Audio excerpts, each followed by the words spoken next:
Hello everyone, this is my reaction video to yesterday's IRC New Wave Caves Summer 2022. To be honest, it was not a great episode in my opinion.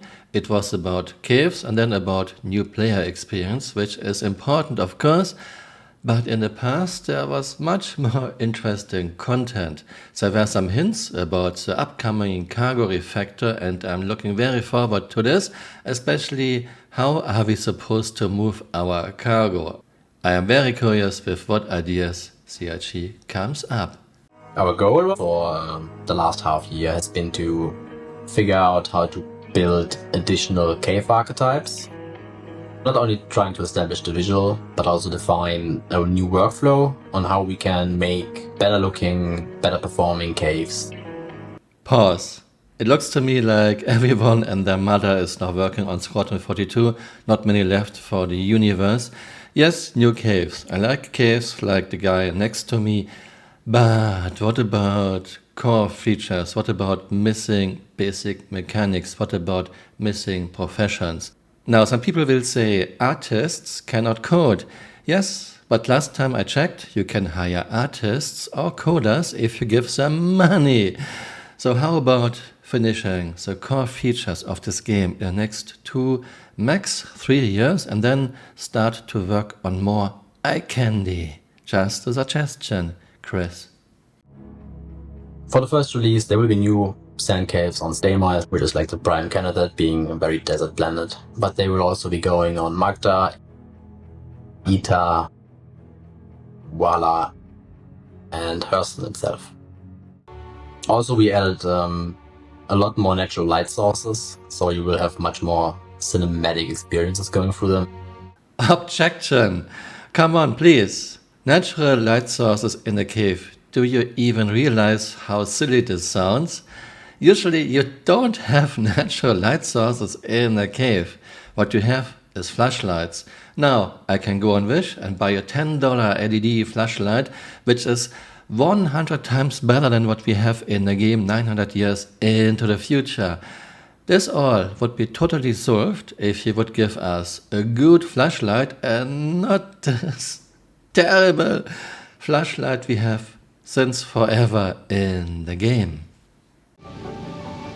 We used to have step-by-step, and more story-based style introduction, for players. And the issue with that is, as soon as any new mechanics came online or anything like that, then we'd have to go in and basically rebuild it and adjust it, and the upkeep on it was really, really time-consuming.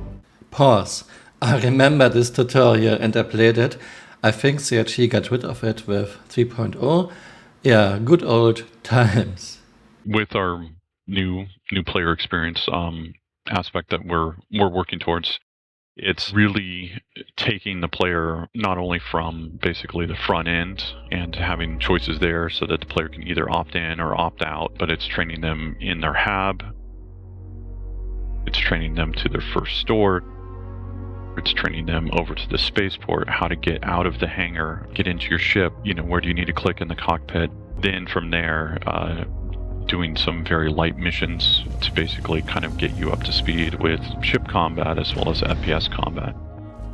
It's a work in progress right now, but we're really working towards getting this out to the players, and this is just like a smaller bite size new player experience, and we'll be working on a much larger experience when we get closer to switching this over to beta.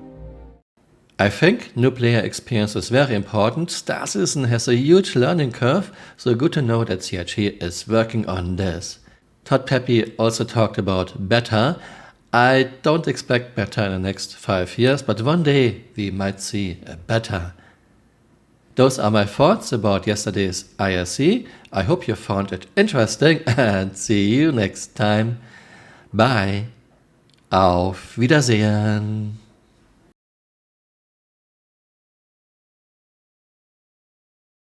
Maria Hurston encouraged all patients to repeat the following healing affirmations to inspire and motivate healing.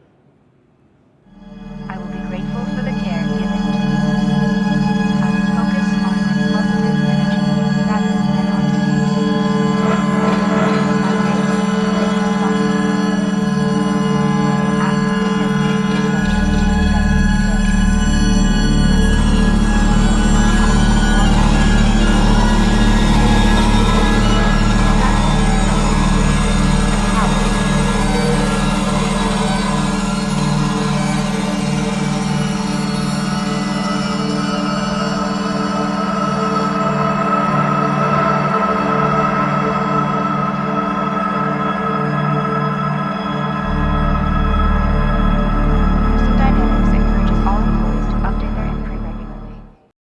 Hey, you're still here.